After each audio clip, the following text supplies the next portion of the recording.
Friends, welcome to my YouTube channel. ಯಾರಾದರೂ ನನ್ನ ಚಾನಲ್ನ ಸಬ್ಸ್ಕ್ರೈಬ್ ಮಾಡದೆ ನೋಡ್ತಾ ಇದ್ದರೆ ಪ್ಲೀಸ್ ಒಂದು ಸಬ್ಸ್ಕ್ರೈಬ್ ಮಾಡ್ಕೊಳ್ಳಿ. ಮಟನಲ್ಲಿ ಇಷ್ಟೊಂದು ಸುಲಭವಾಗಿ ತುಂಬಾ ಟೇಸ್ಟಿಯಾಗಿರುವಂಥ ರೆಸಿಪಿ ಮಾಡ್ಬೋದು ಅಂದರೆ ನೀವು ಇಷ್ಟರವರೆಗೆ ಗೊತ್ತೇ ಇಲ್ಲ ಅನ್ಕೊತೀರಾ. ಯಾಕಂದರೆ ಅಷ್ಟೊಂದು ಸುಲಭ ಈ ರೆಸಿಪಿ ಮಾಡೋದು. ಚಿಕನ್ ಹೆಂಗೆ ಮಾಡ್ಕೋತೀವೋ ಅಷ್ಟೇ ಈಸಿಯಾಗಿ ಇದನ್ನು ಮಾಡ್ಕೋಬೋದು.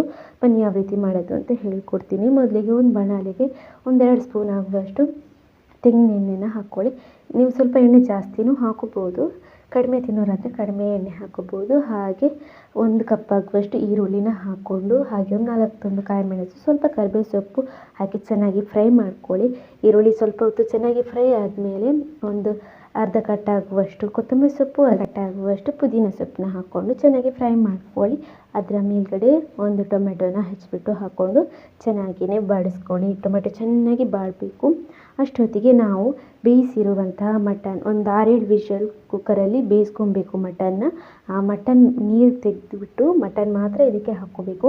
ಮಟನ್ ಪೀಸಸ್ನ ಹಾಕೊಂಡ್ಮೇಲೆ ಒಂದು ಸಲ ಫ್ರೈ ಮಾಡ್ಕೊಳ್ಳಿ. ಅದಾದಮೇಲೆ 1 ಟೀ ಸ್ಪೂನ್ ಆಗುವಷ್ಟು ಅಚ್ಕರದ ಹುಡಿ, ಹಾಗೆ ಒಂದು ಅರ್ಧ ಟೀ ಸ್ಪೂನ್ ಆಗುವಷ್ಟು ಅರಿಶಿನ, ಹಾಗೆ ಒಂದು ಅರ್ಧ ಟೀ ಸ್ಪೂನ್ ಆಗುವಷ್ಟು ಪೆಪ್ಪರ್ ಹುಡಿನ ಹಾಕ್ಕೊಳ್ಳಿ. ಹಾಗೆ ಒಂದು ಅರ್ಧ ಟೀ ಸ್ಪೂನ್ ಆಗುವಷ್ಟು ಮಟನ್ ಮಸಾಲ ಹುಡಿನ ಹಾಕ್ಕೊಂಡು, ಹಾಗೆ ರುಚಿಗೆ ಎಷ್ಟು ಬೇಕಾಗುತ್ತೆ ನೋಡಿ ಅಷ್ಟು ಉಪ್ಪನ್ನ ಹಾಕ್ಕೊಂಡು ಚೆನ್ನಾಗಿಯೇ ಫ್ರೈ ಮಾಡ್ಕೋಬೇಕು.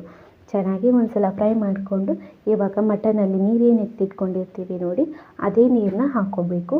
ಹಾಕ್ಕೊಂಡು ಚೆನ್ನಾಗಿಯೇ ಫ್ರೈ ಮಾಡಿಬಿಟ್ಟು ಒಂದು 10 ನಿಮಿಷ ಹಾಗೆ ಕುದಿಯೋದಕ್ಕೆ ಇಟ್ಬಿಡಿ. ಗ್ರೇವಿ ತಿಕ್ಕಾಗ್ತಾ ಬರುತ್ತೆ. ಜಾಸ್ತಿ ಸ್ವಲ್ಪ ಡ್ರೈ ಆಗಬೇಕು ಅಂದರೆ ಮತ್ತೆ ಸ್ವಲ್ಪ ಹೊತ್ತು ಬೇಯಿಸ್ಕೊಳ್ಳಿ. ಇಲ್ಲಾಂದರೆ ಗ್ಯಾಸ್ ಆಫ್ ಮಾಡಿ ಮೇಲ್ಗಡೆ ಸ್ವಲ್ಪ ಕೊತ್ತಂಬರಿ ಸೊಪ್ಪನ್ನ ಹಾಕೋಬೋದು, ಹಾಕಿಲ್ಲ ಅಂದರೂ ನಡೆಯುತ್ತೆ. ಯಾಕಂದರೆ ಫಸ್ಟಿಗೆ ಹಾಕ್ಕೊಂಡಿದ್ದೀವಲ್ಲ. ತುಂಬಾ ಸುಲಭವಾಗಿ ಟೇಸ್ಟಿಯಾಗಿರುತ್ತೆ.